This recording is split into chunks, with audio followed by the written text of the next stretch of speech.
Assalamualaikum warahmatullahi wabarakatuh. Alhamdulillahirrahmanirrahim. Wabihi nasta'in wa ala umuri dunya waddin. La haula wala quwwata illa billahil aliyyil azim. Allahumma shalli ala sayyidina Muhammad wa ala ali sayyidina Muhammad. Yang saya hormati Bapak Zarb Albana SSMA dan teman-teman yang saya banggakan tentunya.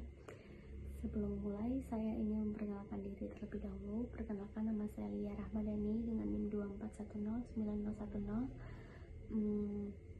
Di sini saya berada di Prodi Ilmu Komunikasi kelas B semester 1. Saya di sini akan memberikan informasi kepada teman-teman tentang 5 manfaat tidur yang baik untuk kesehatan. Karena di zaman sekarang ini, baik anak-anak, remaja maupun dewasa itu sangat menyepelekan tidur, teman-teman. Mereka menganggap tidur itu tidak penting, bahkan kebiasaan buruk seperti begadang itu sangat-sangat dinormalisasikan.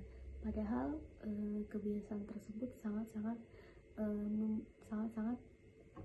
mengganggu proses tubuh kita dalam kesehatan. Tujuan saya memilih materi ini karena saya berharap teman-teman semua dapat lebih memperhatikan dan meningkatkan lagi kualitas tidur teman-teman semua.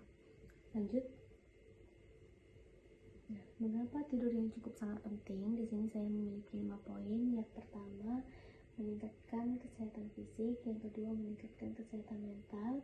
Yang ketiga, meningkatkan kinerja otak. Yang keempat, meningkatkan sistem imun. Dan yang kelima, meningkatkan kualitas hidup. Kita masuk ke materi yang pertama, meningkatkan kesehatan fisik. Di sini saya memiliki 3 unsur. Yang pertama, dapat mengurangi resiko penyakit kronis. Dengan tidur yang cukup dapat membantu tubuh teman-teman itu mengatur hormon insulin. Terus dapat juga membantu mengatur tekanan darah dan lemak di tubuh, sehingga resiko terkena penyakit seperti diabetes, stroke, terus apalagi jantung itu berkurang.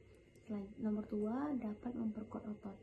Nah, tidur yang cukup dapat meningkatkan kekuatan dan fleksibilitas otot. Ini penting banget teman-teman karena dapat mencegah terjadinya cedera. Yang ketiga, mempercepat pemulihan cedera.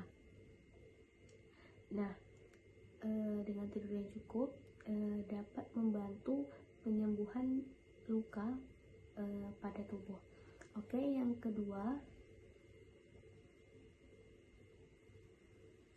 meningkatkan kesehatan mental. Yang pertama itu dapat mengurangi stres dan kecemasan. Yang kedua, dapat meningkatkan mood. Biasanya kalau tidur kita itu cukup, ketika kita bangun pagi, mood kita itu bakal membaik, seperti itu. Oke, yang ketiga, dapat membantu mengatasi depresi.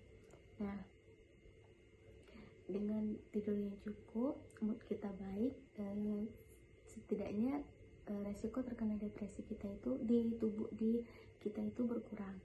Yang selanjutnya kita masuk ke materi ketiga, meningkatkan kinerja otak. Nah, poin yang pertama, meningkatkan konsentrasi dan fokus.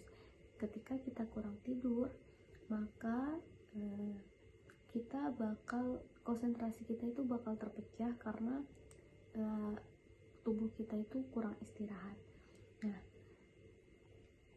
yang kedua, membantu proses belajar dan memori. Biasanya kalau kita kurang istirahat, kita tuh gak fokus dan kita tuh bakal sering lupa, seperti itu. Yang ketiga, mengoptimalkan kreativitas. Nah,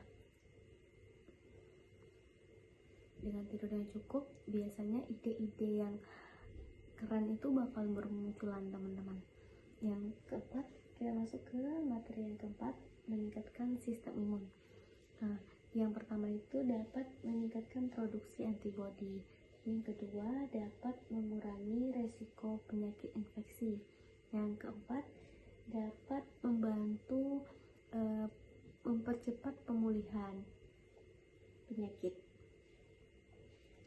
Nah, tidur itu dapat membantu tubuh pulih dari penyakit dengan meningkatkan produksi hormon yang mengatur pemulihan.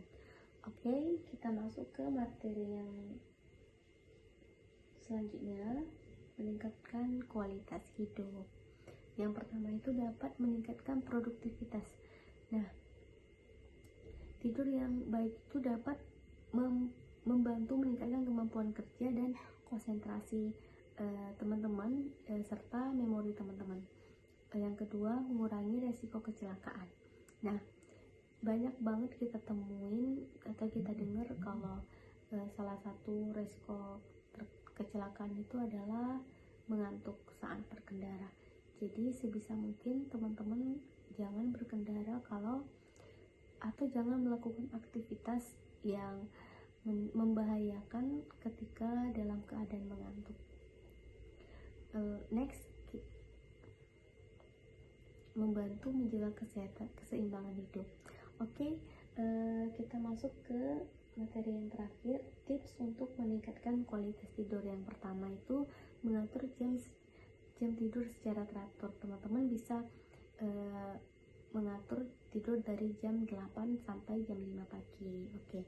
Yang selanjutnya, membuat lingkungan tidur nyaman seperti kasur yang empuk, badan yang bersih dan wangi seperti itu. Yang ketiga, menghindari kafein dan alkohol sebelum tidur. Yang keempat, melakukan aktivitas fisik secara teratur seperti olahraga dan lain sebagainya. Yang kelima, membatasi penggunaan perangkat elektronik sebelum tidur. Dan yang terakhir, melakukan relaksasi, mediasi atau yoga untuk membantu tidur. Sekian dari saya.